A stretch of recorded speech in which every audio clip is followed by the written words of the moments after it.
యాదవ భవన నిర్మాణ పనులు ఊపందుకున్నాయి. బుధవారం ఉదయం మొదటి స్లాబ్ పనులను ముఖ్య నాయకులు పూజలు నిర్వహించి ప్రారంభించారు. తిరుపతి నగరంలో నిర్మిస్తున్న యాదవ భవన్ నిర్మాణ పనులు వేగంగా జరుగుతున్నాయి. బుధవారం ఉదయం మొదటి స్లాబ్ను వేశారు. నగర మేయర్ డాక్టర్ శిరీషతో పాటు పార్టీలకు అతీతంగా యాదవ సంఘం నాయకులు పూజల్లో పాల్గొన్నారు.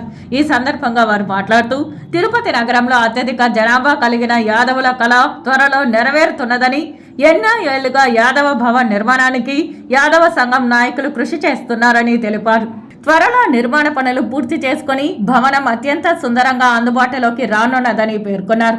యాదవ కుల చైతన్యానికి ఈ భవనం ఎంతో ఉపయుక్తంగా ఉంటుందని, అదేవిధంగా తిరుమల శ్రీవారి దర్శనార్థం వచ్చే యాదవులకు ఈ భవనం అన్ని విధాలా ఉపయోగపడుతుందని పేర్కొన్నారు. ఈ కార్యక్రమంలో నగర మేయర్ డాక్టర్ శిరీష, అన్న రామచంద్ర యాదవ్, కట్ట జయరాం యాదవ్, హేమంత్ యాదవ్, తులసి యాదవ్, నరసింహ యాదవ్, తిరుపతి యాదవ ప్రముఖులు తదితరులు పాల్గొన్నారు.